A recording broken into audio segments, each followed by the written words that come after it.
spoken about only in whispers.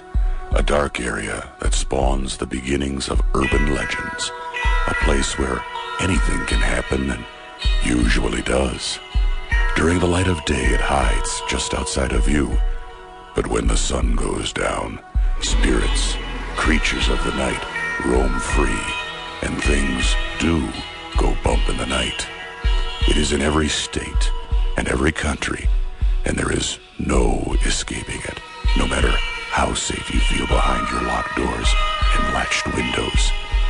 So we invite you to turn down the lights and turn up your radio while we join Dave Schrader and Tim Dennis, your hosts, on a journey into the darkness on the edge of town. Good evening, Minneapolis, St. Paul, and the surrounding areas. This is Darkness Radio, here every Saturday and Sunday nights from 9 p.m. to midnight. We are your home for Paranormal Talk Radio. I'm Dave Schrader, your host. Sitting across the board from me, the lovely and talented Mr. Tim Dennis. Good evening, sir. Hey. How's the best co-host in the world doing tonight? Aw, you flatter me. I kind of do. Aw.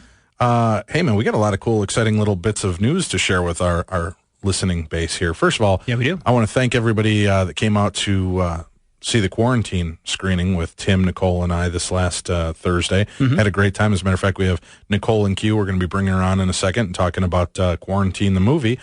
But we have some other neat stuff that's going on. First of all, I wanted to mention that on October 25th, come on out for the Anoka Halloween Parade. Tim and I are going to be in the parade. Yeah.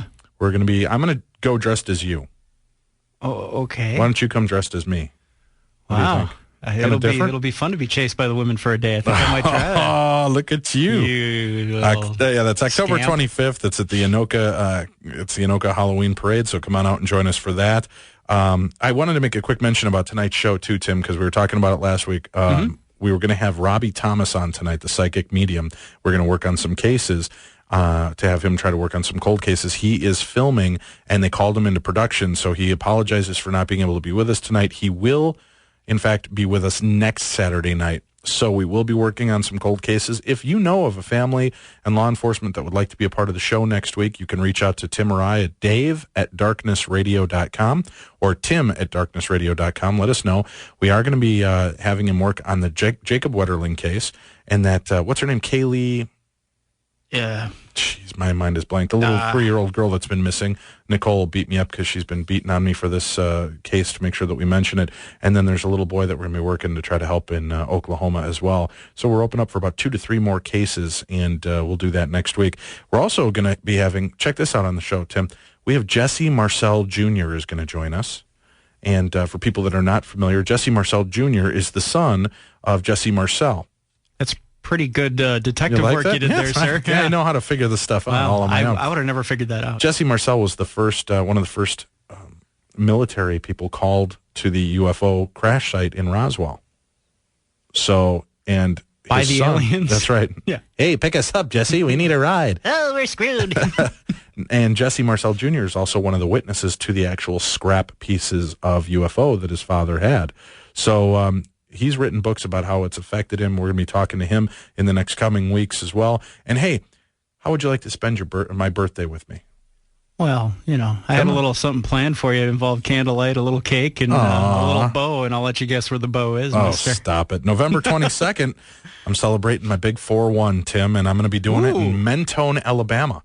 I'm sorry. I don't know. No, we love the people of Mentone. At the Mentone Inn, and we're going to be doing a ghost hunt there. I'm going to do a couple talks, one on the common sense approach to paranormal investigating and evidence review, and I'm also going to do a talk on angels, ghosts, and other theories of visitations.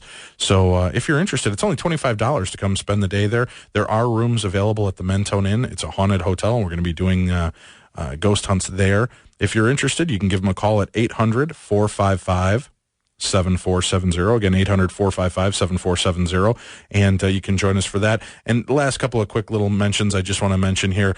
Our good friend Dan Masnick from Maz Tunes, who does all of our great graphics of the cartoon versions of Tim and I, and does all of our graphics for the events. Mm-hmm. He just had twins, his first 2 children. Aww. So let's welcome to the world the beautiful Masnick twins, Joseph and Catherine. Welcome to the world, guys. You have a great daddy, and boy, you guys are in a lot of trouble. Yeah, he's nuts. No, and then, hey, Tim, I'm going to do this first time in 3 years. I'm going to make a call out to my children because this is the first time I'm on early enough on a Saturday they can listen to me. Well, there you go. So I've got my beautiful daughter Pacey and Ripley up listening, and Linus. And all right, guys, I mentioned your names on the air. I love you very much. Go to bed. Be good for the babysitter. All right, now we're going to go to the first call of the evening. We've got her all the way from some part of Minnesota that we won't mention because then she'll be stalked. She's in the bunker. Ladies and gentlemen, please welcome to the Darkness on the Edge of Town Paranormal Radio Show, Nicole Remini.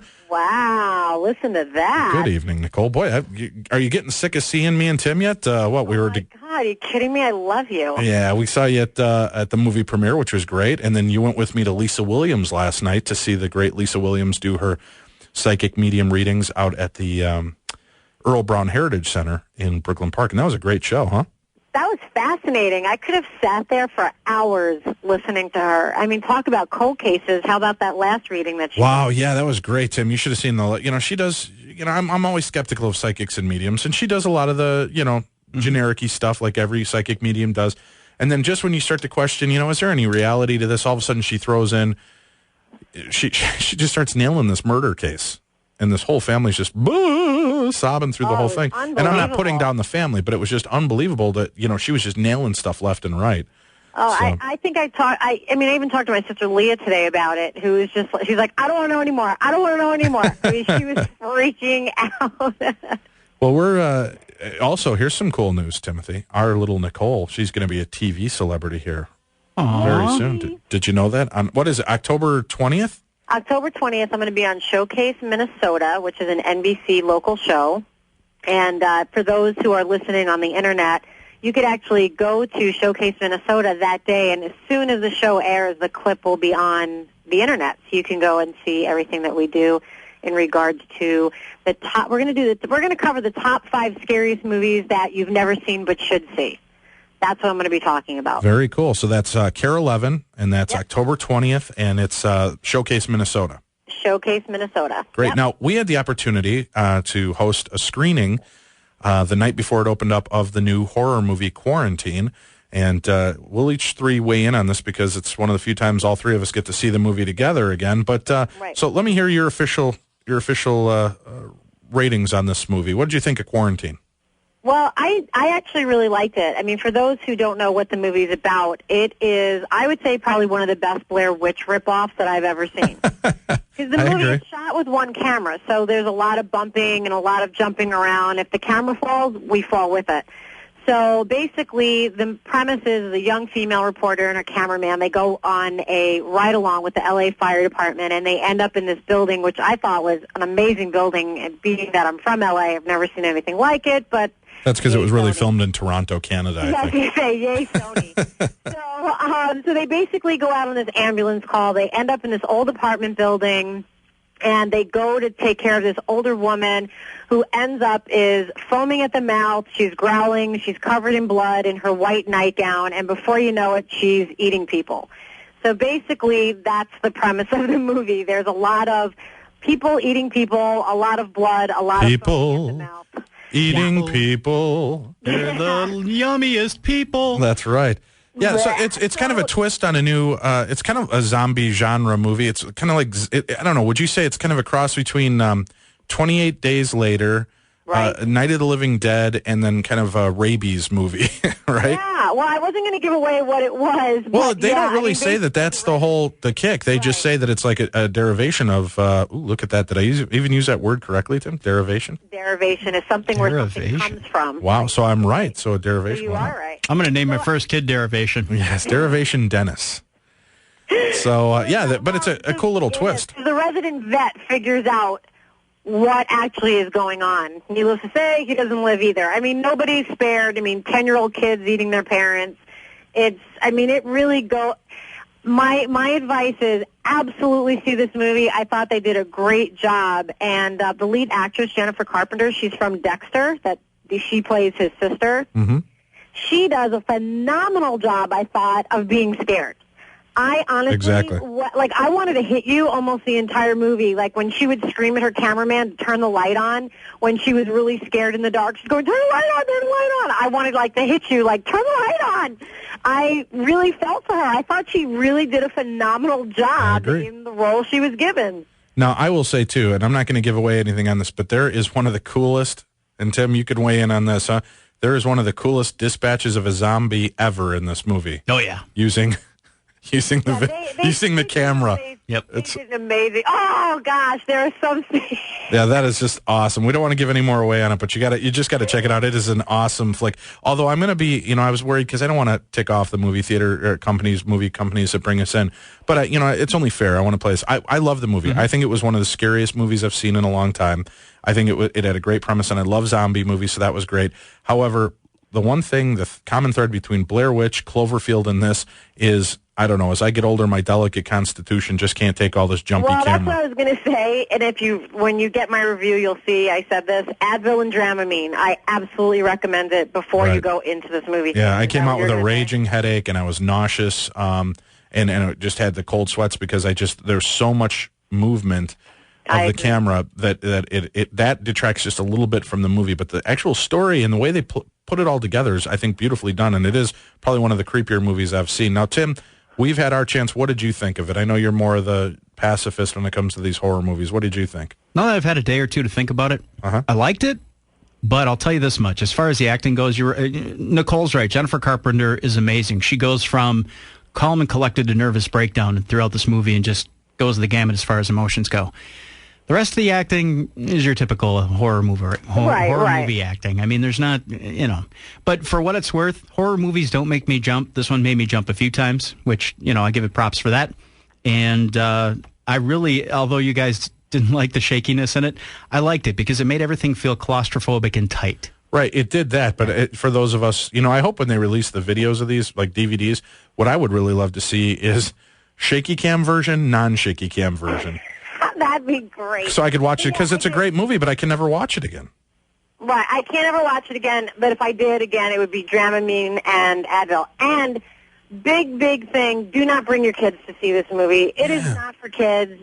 Like, my kid's even 12, and she's into scary movies. I would never in a million years taking my kid to this movie. Yeah, I agree with you. There was a couple parents. There was a lot of kids there, and the kid next to me left. Well, that's good. The guy he was with took him out because this kid was terrified. Yeah, it was. That's not a movie for children. I'll definitely tell you that. It's a little too intense, and like Tim said, with the claustrophobic feel, it gets weird. Now, what the difference between this movie and Cloverfield and Blair Witch?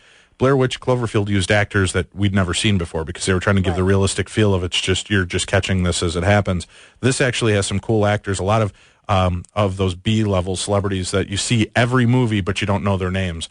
But they had the gal from Dexter, as you said. They had I can't remember his name now. The vet. The vet, right? Is from Ally McBeal. Right. He was Fish. The guy he had the bad skin. Greg Germain, I think his name is. Yeah. Yes. They had the chick from Heroes whose eyes go black. Oh, that's right. That's who she was from. Right, and Puerto Rican chick or something. Right. Then they had the mom of the little girl is the wife Judith from 2.5 Men. Yep. So there's a bunch of cool actors, but you totally forget that they are who they are once you start watching it because it just everybody plays their part so beautifully. But good movie. So out of what would you say if we're going to go with the new rating scale of how many lights you're going to leave on at night after you watch that movie? What do you think? 1 out of 5 lights. I'm gonna, I'll go as high as my first thought is a 5, but because of the fact that I wanted to vomit and I had a really bad headache, I'm gonna go to a 4. Yeah, I agree with you. I'll give it a 4. It would be 5 if I wasn't shaky cam. Tim? Yeah, if I wasn't wanting to vomit and needing 5 Advil, I'd give it a 5. Yeah. And Timothy? I would go 3 simply because there are some very predictable parts in the movie. Sure. And it could have been. There could have been some more original points, some more original endings, put it that way, too. There will be on the special edition DVD. Yeah, but I give it 3. Shakier and more nauseating than ever will be the new DVD version. Well, Nicole, thanks a lot for joining us. We'll have you back again next week, and we'll have a whole new movie to work with then. Sounds good. Have a good one. Thank you, and thank you all for tuning in. You're listening to the Darkness on the Edge of Town Paranormal Radio Show. We're going to be back with more with our guest, Adrian Lee, our international news correspondent, I apologize, Adrian Lee, all the way from London, England, so stick with us. You're listening to Darkness Radio. Good evening. Welcome back to Darkness Radio. Hey, Tim, talking about horror movies, you and I are going to be out at the Minneapolis Indie Horror Fest. Scaring people. That's right. We're going to be out there. It's taking place on October 20th at 7 p.m. It's hosted by BBM&E and Critc Magazine and TV. It's an 18 and over event on October 20th at 7 p.m., also sponsored by Warner Brothers Home Video. They're going to be featuring 3 horrifying full-length features from Minnesota's finest. General admission is 18 plus is $10, 21 and up is $8. If you come in costume, you can win new releases from Warner Brothers Home Videos, tattoos, comics, magazines, concert tickets, and more. Also, they'll be featuring shorts, Transylvania TV, teddy scares, those cool little teddy bears that are all monster looking, and zombie tofu will be there. There's girls, ghouls, and monsters galore for one night of thrills, chills, and all-out Halloween fun. You can come out and be horrified, be terrified, all by Minnesota's best. The Rock Nightclub is hosting this as well. It's at 2029 Woodland Avenue in Maplewood, Minnesota. If you have inquiries about this, for ticket information, give them a call at 651-770-7822. Again, that's 651-770-7822. Come on out. Tim and I will be there. Maybe we can even drag Nicole out. You can come out, shake hands, say hi to us, and make another quick mention. Next weekend, October 18th and 19th, we are going to be at the Healthy Life Expo at the Hopkins Eisenhower Community Center. It's 1001 Highway 7 in Hopkins, Minnesota. You can come out there. There's all types of great panel discussions, a lot of great speakers going all day long. Tim and I will be at our table.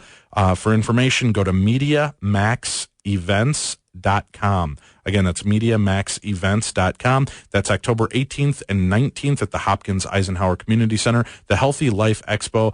A lot of great metaphysical speakers and healers will be there, so I encourage you to come on out. And we're going to also be at Crypticon, which will be in the middle of November, and there'll be information at the Indie Horror Conference or Movie Fest as well on that. There's going to be a lot of great horror movie celebrities, including the great Tom Savini is going to be there. So hopefully you guys will come on out and join us for that. Now, ladies and gentlemen, all the way from England, joining us by telephone via his bed with his flashlight and his cup of tea. Hey now. Please welcome to the show, Mr. Adrian Lee. Good evening, Adrian. Hi, Dave. Hello, America. How are you? Doing great, buddy. Thanks a lot for calling in again to be with us this evening. Let's get right into it. What kind of stories do you have going for us this week? Well, I was going to start, actually, by mentioning the fact that I was on an investigation last night. Do you know most people burn their candle at both ends? I'm actually taking a flamethrower to my candle at the moment. So bearing that in mind. But I know you've been interested over the last few weeks of asking people to give you information about the ovulus and any experiences they have with that. I had quite an interesting experience myself with that last night on the investigation. Well, please tell us about it. Well, I was at the Luton Paranormal Society, and we was doing an investigation in an Edwardian building in a place called Letchworth. It was Letchworth Museum in Hertfordshire in England. And due to the nature of the building and the fact it's so old, if you walk anywhere around the building, it creaks and you can hear it throughout the whole of the building. So we set up various teams throughout the night in various rooms. But obviously we couldn't walk around too much because you're then contaminating other people's evidence around the building. So I had the ovulus, and I'm sat there with one of the team leaders. And the ovulus, as you know, has a dowsing device on it. Right. And it picks up the EMF. So I'm sat there on the floor with all my equipment around me and a colleague, and we saw that the ovulus was saying that there was EMF activity to the right of us. And obviously we couldn't go and explore that and go and walk to that. So I actually asked out loud if it could actually come to us. And I don't know if you remember that scene from Aliens where they've got a tracking device on one of the aliens. They can see it getting closer and closer and closer on their equipment. But we actually felt it getting closer and closer and closer. And then at that moment, both sets of lights came up on the ovulus to say it was on top of us. And there was a real change in temperature. I mean, it dropped, 10 degrees instantly. Wow. And then it actually touched. It was Stephanie was one of the team leaders next to me, actually touched her on the back of the hand. And she couldn't believe that. And I said, well, ask to do it again. And she said, can you touch me again? And he touched her twice after she asked it. So I thought it was quite interesting that we used the ovulus in a way that it came to us. as opposed to us going to it, if you like. Oh, very cool. And again, if you're interested in the Ovilus, not only does it do a dowsing method, but it also has voice. It's got phonetic voice. It's got actual speaking voice. It's got a bunch of great different deals, including a yes and no mode. You can get that and the Paranormal Puck by visiting our sponsor at ghostshop.com. Again, that's ghostshop.com. Check that out. And if you've had experiences with the Ovilus, we're going to be asking for your evidence, especially if you've recorded some of the things that are going on with the Ovilus. Get back to us with that. You can send information if you want to be a part of the show and talk about that to dave@darknessradio.com. And Adrian, here's an interesting story I'll mention for you as well. Yeah. You know how the box and the Shack Hack and the Frank's box seems to call out the name Seth quite a bit. That's right, yeah, it's a continual theme, isn't it? Right. Well, what we're actually going to do, we're working on having on the show here, Seth is actually this channeled character, a universal channeled character that was quite famous many years ago. There's papers that were written about him and many channeling sessions, and there's actual recorded audio out there. So we're going to be talking about Seth.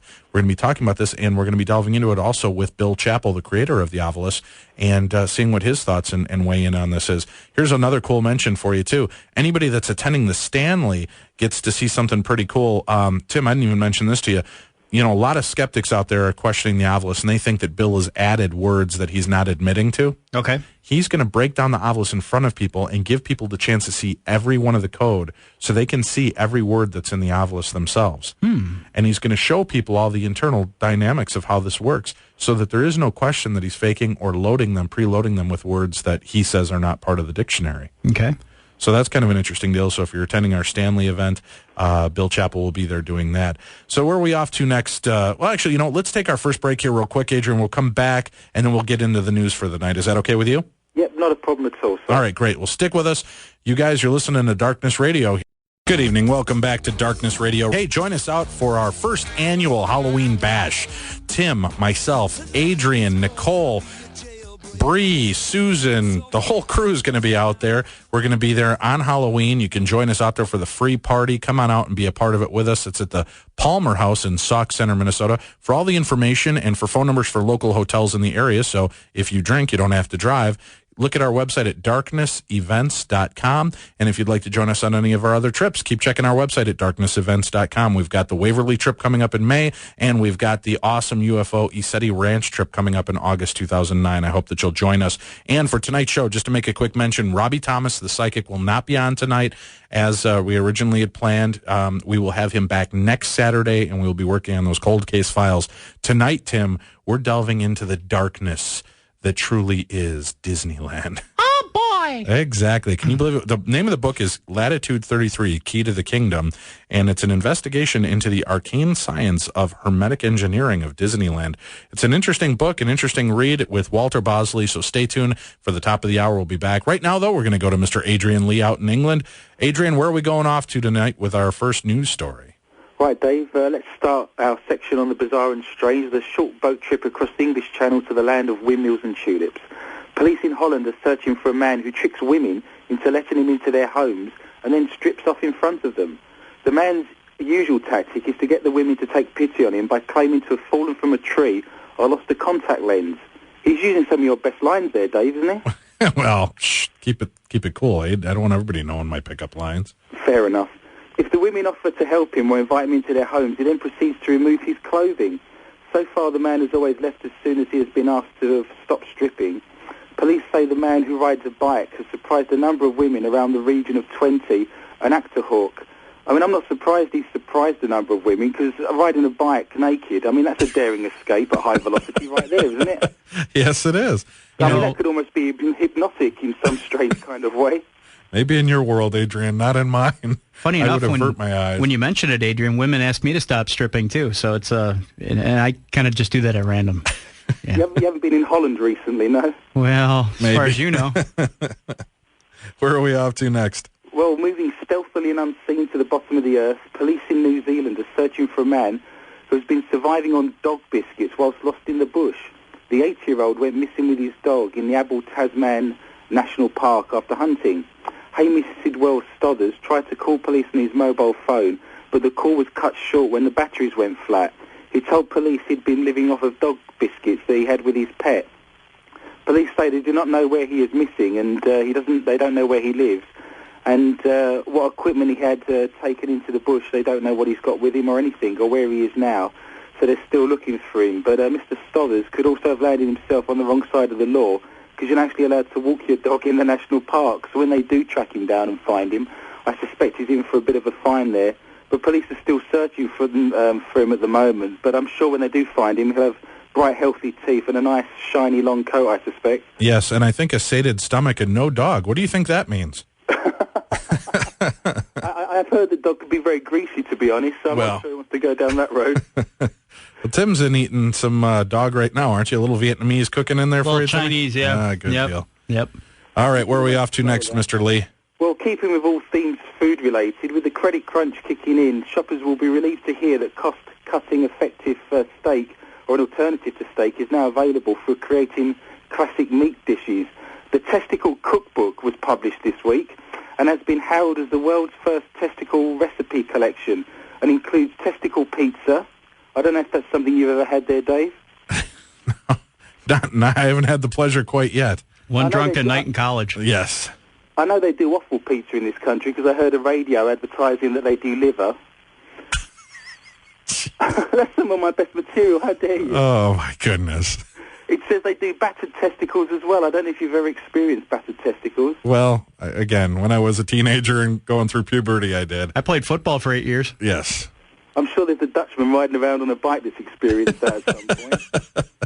But it says, and if counting the pennies isn't enough of a reason to indulge in this delicacy, testicles are also renowned for their libido-boosting properties. They're rich in testosterone, and they're believed to be a powerful aphrodisiac, especially in some countries like Serbia and China. This was an e-book, so you can actually download this. It's available for download from the internet. Comes with handy video guides showing the author actually peeling the skin off and slicing them into bite-sized chunks. But the interesting thing for me is that one of the first recipes out of this book, the first instruction is, it says, wash testicles thoroughly for 30 to 45 minutes for testicle pie. I mean, is this why men spend so long in the shower, do you think? I mean, that's almost 20 minutes on each one, almost. Oh, my goodness. Oh, Adrian. So, the news of the weird is getting weirder every week. Do I even need to state that testicles makes its own sauce? Yes. All right. No, that's... I have noticed that things have got very strange recently. Yes. People are beating each other with sausages, and now we've got testicle pie. I think it's time to move on to the next third of our stories. Where are we off to now? Okay, sticking with the subject of washing, in Harare, a Zimbabwean soccer player drowned in a crocodile-infested river during a ritual to cleanse his team of bad spirits before a match. I mean, I'm guessing those spirits didn't want him to play, so they drowned him. He obviously wasn't playing very well. Unnamed sources are saying about 16 players from the second division side Midland Portland Cement were told to swim in the Zambezi River in the resort close to Victoria Falls ahead of a soccer match on Sunday. By the way, it probably wouldn't be a good idea to go swimming if you're into the paranormal and so on. If you've actually got a football team with the name Cement in its name, yes. Probably wasn't a good omen, was it? No, probably not a good plan. No, the technical team director told the players to get into the river so they could be cleansed of bad spirits. A local police commander, Peter Rodsey, said that after the swim, the other players had noticed that one of the team was missing. The area where the team was swimming is prohibited as the current is too strong, and the river is also infested with crocodiles and hippos. I mean, belief in the power of spirits is widespread in Zimbabwe and many African countries. Haven't I seen you bathing down by the banks of the Mississippi by the just before a show to get all those evil spirits off of your body, Dave? No, that would be Tim, because I'm too afraid of wildlife. I don't like wildlife at all. Really? It frightens me, and laying out by the Mississippi is just not my plan of fun. How about you, Tim? Critters is furry. Well, we remind Tim that it's at least 35 to 40 minutes of that washing if he's going to go down there. That's 20 minutes on each. All right, where are we off to next, sir? Well, we're going to be staying in Africa. Maasai herdsmen in Kenya turned to an age-old contraceptive device. They're actually putting condoms or ollers onto goats to protect their herds, and due to the ongoing drought. The condom is made from a cowhide or a square piece of plastic and is tied around the belly of the male goat. It prevents the bucks from mating with the female goats. The herdsmen are using this device to limit the goat population and ensure there are not too many animals grazing on sparse vegetation.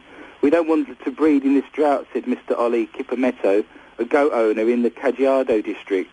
The area, which is about 50 miles from the capital Nairobi, has received insufficient rainfall, making the landscape barren and forcing residents to move from place to place in search of pasture and water.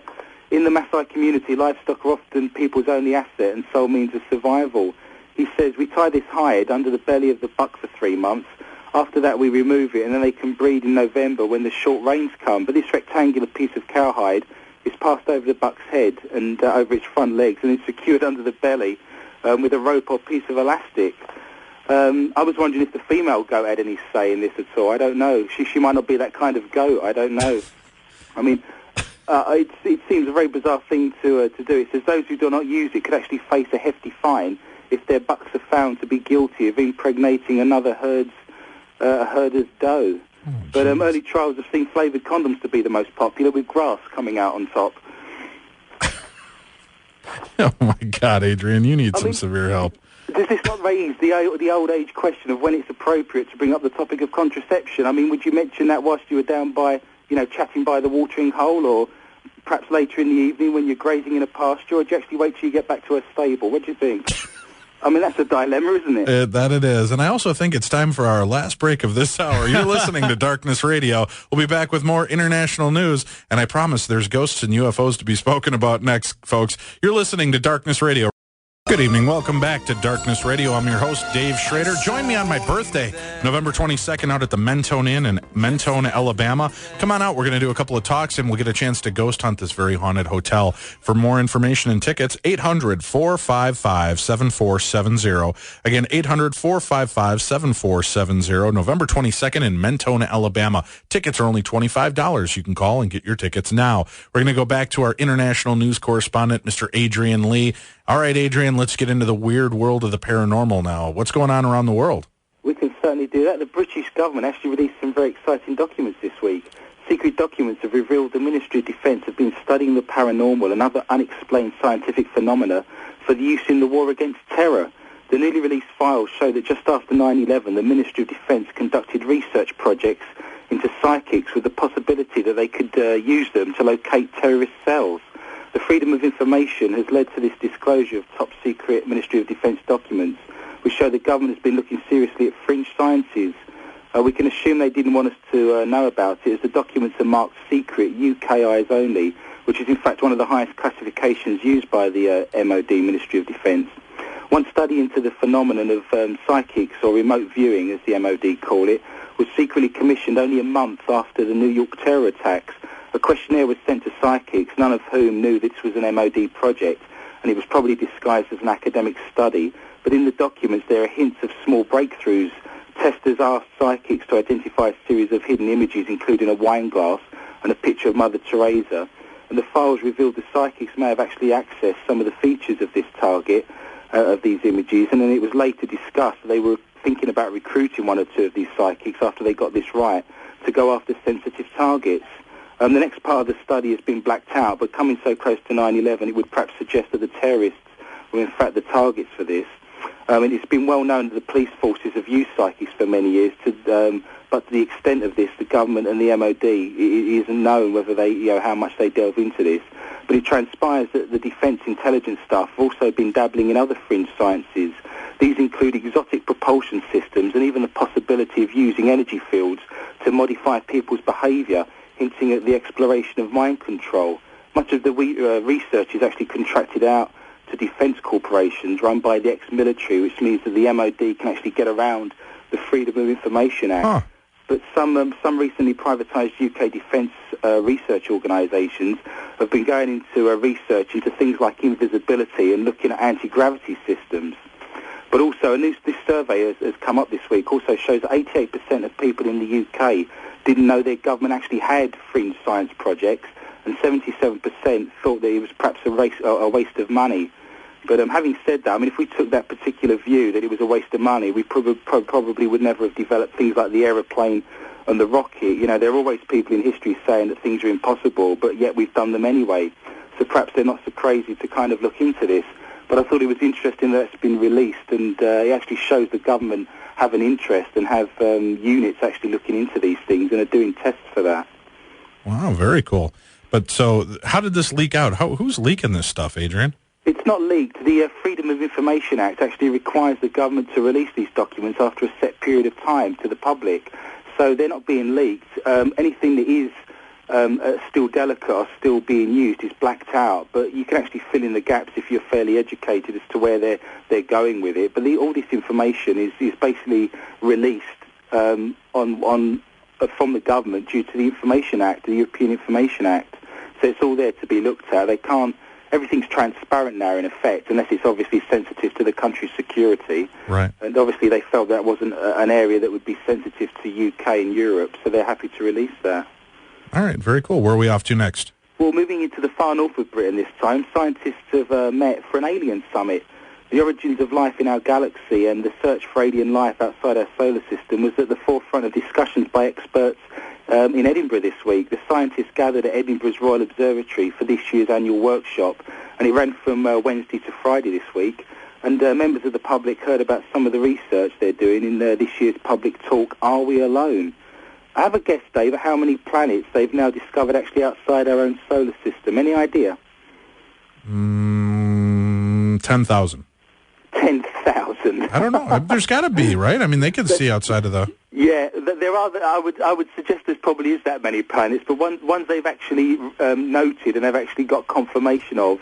4. There's over 300 at the moment outside our own solar system. So these are ones that they've actually plotted and they're actually sure of. The problem lies in the fact that these planets have to be so large because it's such a long way away that they're missing all of the smaller planets and they're having to pick up the larger ones. So I think your guess is probably right, but the ones they've actually registered and they're actually aware of and actually have names for, there's around 300 at the moment. They're actually known as exoplanets, and they're likely to be discovered with the completion of instruments that are currently in the process of being developed. There's one called Scuba 2, which is a camera to detect dust from the earliest phases of the formation of galaxies. And in the near future, the James Webb Space Telescope is being built, which is actually an orbiting telescope, and it's hoping to catch the first light that was actually created in the universe. So I thought that was quite an interesting study and quite an interesting talk that took place in Edinburgh this week. Tim, I hear that one camera that was made for the dust was made by the guy that made the Dyson vacuum cleaner. Yeah, he's pretty good. Yeah, he's actually put a ball on the camera so that way he can get into all the nooks and crannies. He can get into corners. That's right. And underneath all the carpets on these planets as well. Exactly. That's great. All right, Adrian, we got about time for one more good one. What do you got left for us? I can do that for you. There was an actual UFO sighting in Australia this week that I thought I'd like to read to you. Please. 3 station workers and 3 backpackers have been left stunned after witnessing strange lights flying over a remote station in the Northern Territory's outback in Australia. The 3 workers were sitting on their pergola at Makati Station with 3 European backpackers when a bright light appeared.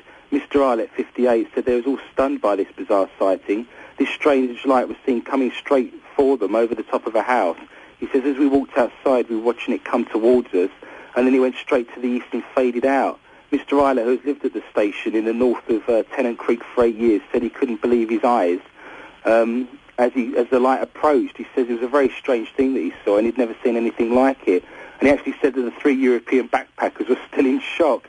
He said they were sitting there watching it for an actual couple of minutes, and they could actually see it coming towards them, but he's absolutely convinced it wasn't an aeroplane, and it made absolutely no noise whatsoever, was perfectly quiet.